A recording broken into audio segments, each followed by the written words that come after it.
the production.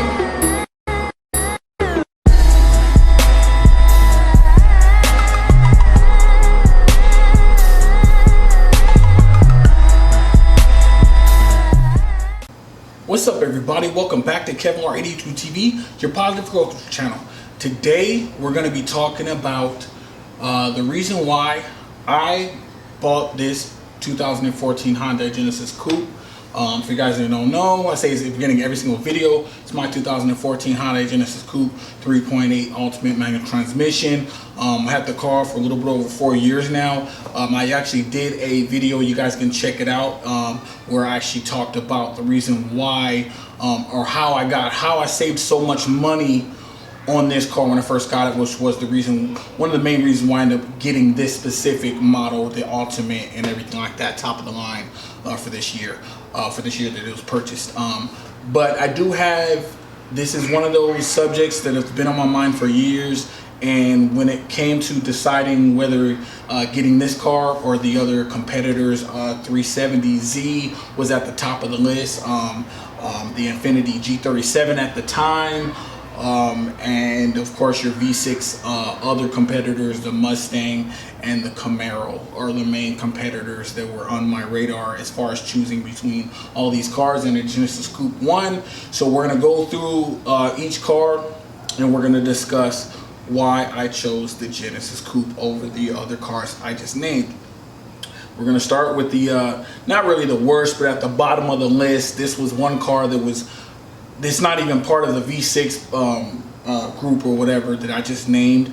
This was at the bottom of the list, but it was me considering trying something different because my last car was a 2005 Dodge Neon SRT4.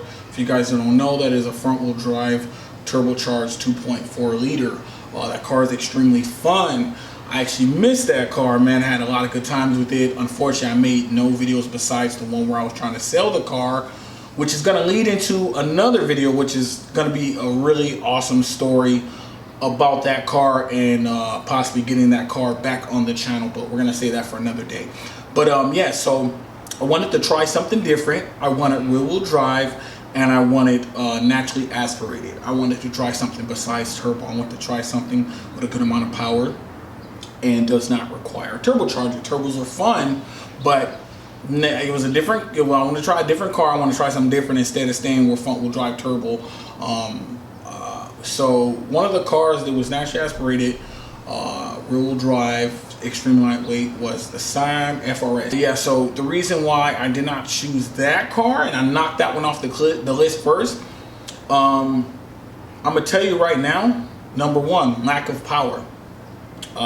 Those cars only run, correct me if I'm wrong, I think under 200 or 200-ish. I think they're competitors with the SIs, the Civic SIs, and I've seen one of those off the line take a Civic Si with no effort. Those cars are lightweight, rear-wheel drive. They're good performing cars, but they're in a whole nother class of the V6s. And me driving, coming from a 4-cylinder turbo, dude, man, that had so much power. I wanted to upgrade and get something a little more power. It was the lack of power, and the nail in the coffin was the size of the car itself. Was closer to a Miata chassis.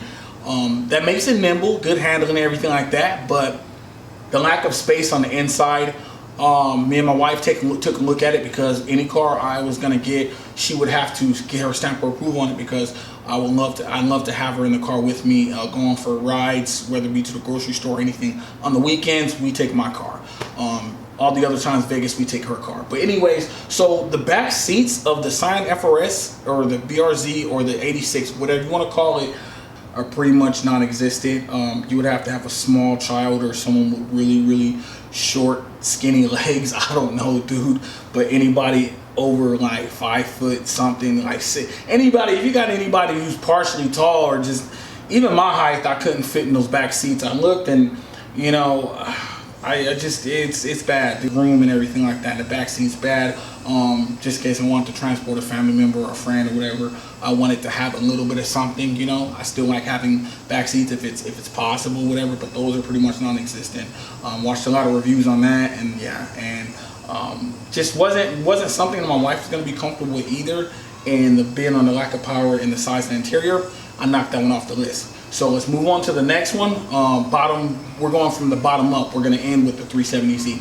So moving up the line, we'll go with the two V6s, the Mustang and the three V6s. Correction, the Mustang V6, the Camaro V6, and the Dodge Challenger V6, or the Charger, but I was going with the coupes. I wanted to try a coupe instead of a 4-door, so that's another change.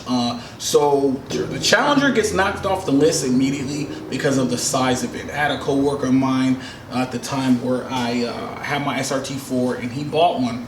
I looked at it and the size of it, which is it's a boat. For me, some people like big muscle cars and everything like that. I didn't like the fact that it was underpowered and overweight. The only way I would take a Challenger if it's a V8. Same thing with the Mustang. Mustang V6, man, I gotta have the more power. You know what I mean? Mustangs are muscle cars, you know, and the V6 is, I mean, nothing wrong with the V6. You know, there's some quick V6, you work on them, you know, they have potential. But when it comes to the Mustang, I always think V8, American muscle. That's one of the things. That's my personal preference. I got friends with V6s, dude. Hey, don't harp on me in the comments, bro. I'm not beating up your car, dude. It's a nice car, but just not for me. Personal preference. And then of course the Camaro. Actually had I went to a dealership, to a Nissan dealership, and there was a Camaro there, and the guy was trying to get me to trade my SRT4 for a V6 Camaro. I wasn't gonna do it, but I said screw it. I'm gonna do a quick test drive. It was sluggish. I didn't like it. I can immediately tell it was slower than the SRT4. Just the way I felt and everything like that. So I was like, yeah, it's a no-go. So it knocked all three off the list. So moving up the line, we're gonna move on up. As the lighting changes, I'm gonna have to shift the camera, so hold on one second. All right, so yeah, the sun is setting or whatever where I'm at, so the light was changing, so I switched up a little bit, whatever. As long as you guys can hear me. But anyways, so moving up the line or whatever from the bottom up, this is one car that basically was a close contender, but it knocked itself off of the list just simply because of price, and that is the G37, Infiniti G37, dude. It was a car that even my wife agreed, we both agreed that car is very sexy. I love the way that car looks, man. It has the top of the line amenities. It is a luxury sports car. Infiniti did a very good job with the G35, and the G37 was a step up from that. The coupe, of course. I'm not big fan of the 4-doors. Personal preference, like I said. I just love the coupe, whatever. And this was one of the things. The car had to be a coupe. That was the final nail in the coffin for any of the 4-doors or whatever. I knocked those off the list. But yeah, so the G37 coupe. We can talk about power on that one because those come with 330, I believe. There was a special model or whatever. I'm gonna put it down below. I forgot the name of it right now, but I knew a friend who had the special model of the G37, and it bumped it up to like 335 or 340. I'm gonna put the numbers down below for that and information and everything like that for you guys that want to research on that stuff, because that's a good car. It's a respectable car, a good amount of power, which is fine. You know, 330 is like, you know, pretty good for a V6. Those cars are pretty cool. All right, so with all the other cars pretty much like knocked off the list, whatever, kind of explaining the cars that I was interested in, it was down to the 370Z. Now this was a tight race, dude. This one really took, I want to say, 8 months of research. Back when I had the SRT4, I always thought, like, when the car started giving me problems and it would give me headaches or whatever, and you know, I'll go to start it for work and some type of fuse or wire would be shorting out and I can't start my car and it's making me late for work, and I gotta, you know, take it to my friend down the block to help me work on it and get it running, get parts from the dealership, try to diagnose the issue, constantly having a misfire check engine light that still to this day, like, I don't even know if I ever fixed it, but we'll get into that another time. But yeah, so I always thought to myself, well, what's the next car? And I had the Genesis Coupe in my radars, and my original thought was, I like the 2.0 BK1s. The front ends are real nice. I like it. I was thinking to myself, I like those better than the VK2 front ends with the mouth that looks like it's coming out. Like, I used to rag on the front end a little bit before I purchased the car. It's growing on me now. It's I love it, dude. But I used to like the VK1's headlights or whatever, the way they did and everything like that. Yeah, it was the VK1 2.0, but then I started looking at power numbers, and I was like, maybe I can go with a VK1 3.8, the V6 naturally aspirated. And I was like, oh, hell yeah, you know, and it was in my price range too, you know, get one used for a good price and everything like that. So started getting into that, whatever, started getting into the V6 game. But then I did my research on the BK2s, and I was like, oh, hell no, I'm going with BK2 because they went gasoline direct injected for this generation. And the 2.0 turbo made a good amount of power. Put the numbers down below, whatever, for you guys that are interested. But then it was like, just when you think you have enough power, you're like, dude, you know what? I'm going to treat myself to the top of the line. So I'm going to go with the V6 3.8, the 3.8 liter, whatever.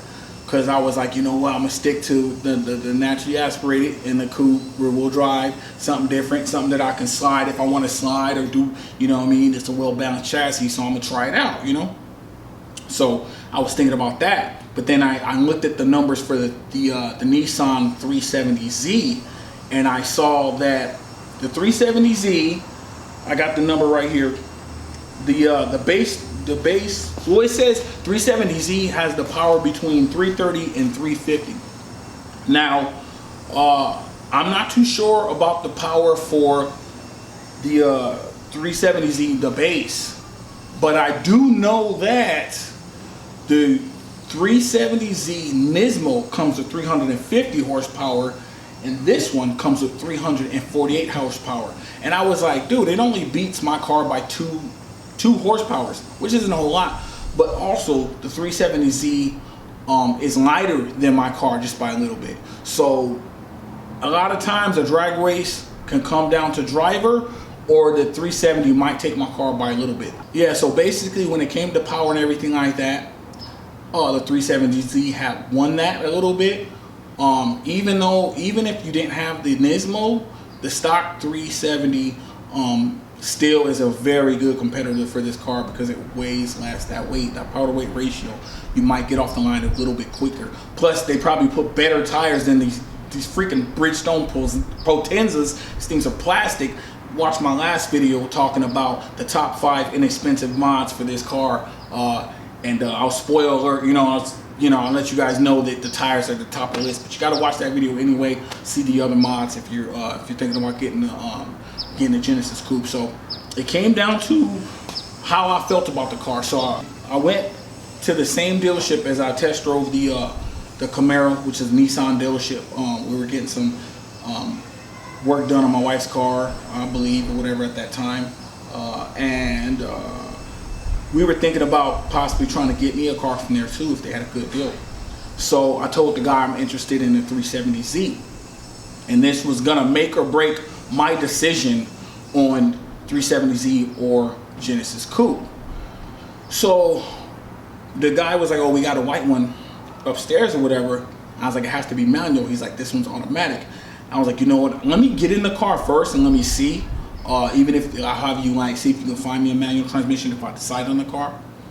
So the first thing is from the outside looking at it, styling. Front end of the car of the 370Z, nice. I like it. You know what I mean? I'll put some pictures up for you guys. The middle of it's cool, but when it gets to the rear, I don't like it. I'm sorry, dude. In order to save weight, what they did was they changed it from the smooth lines of the back end of the 350, and the 370 has more of a chopped butt. Like, they chopped the butt off of the car. It kind of mashed it in a little bit. The way it looks like it's missing a rear end. I'm trying to keep it G-rated for your kids out there. But anyway, so it looks like they chopped the rear end of the car off. That's first thumbs down. Second thumbs down is I get into the car. For some reason, it feels kind of racy. I feel claustrophobic, and I'm wondering why. And I look over to in my peripheral to the rear what is it, the rear quarter panel, whatever, the small little window in the rear right there, that right there, it's literally like this, dude. Like, and the little piece right here, if I can show you guys, that piece right there is like this wide.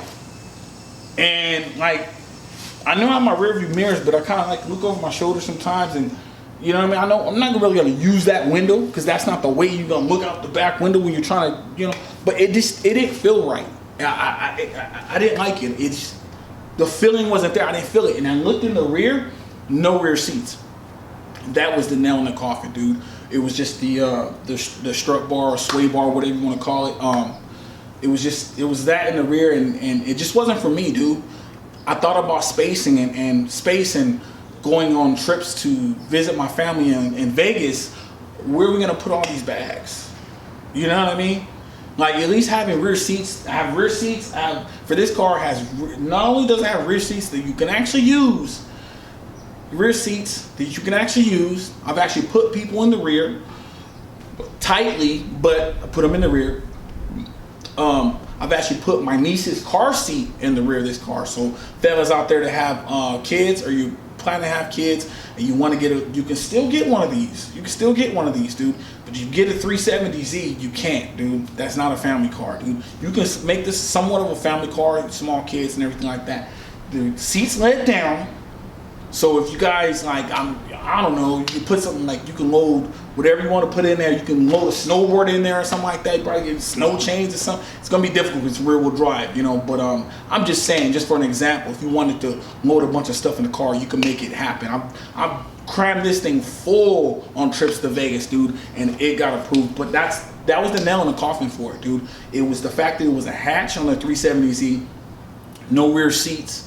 And it didn't feel right to me. It felt claustrophobic, or I felt claustrophobic, or I felt like it was confined.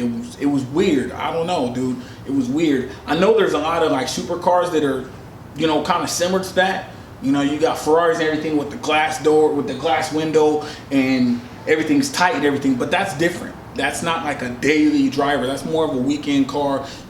Exotic cars and super fast supercars, you don't want to put a whole lot of miles on, so you're not going to be driving them all the time, unless that's what type of person you are. Then hey, do you? That's all good, dude. But just yeah, it just wasn't gonna work for me, dude. So yeah, that's the reason why, you know, I have the Genesis Coupe, man. Like I said, I'm enjoying it, still enjoying it. Gonna have it for a very long time. Don't plan on getting rid of it anytime soon. Hope you guys enjoyed this video, dude. If you did, make sure you hit the subscribe button.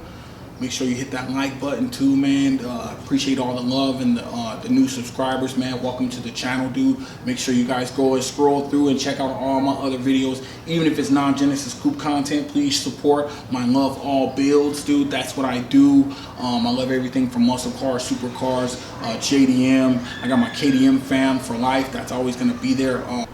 Like I say at the end of all of my videos, man, dude, always see the glasses half full, not half empty. Stay blessed, stay safe. It's your boy Kevin Smiley signing out. KevR82 TV. Peace.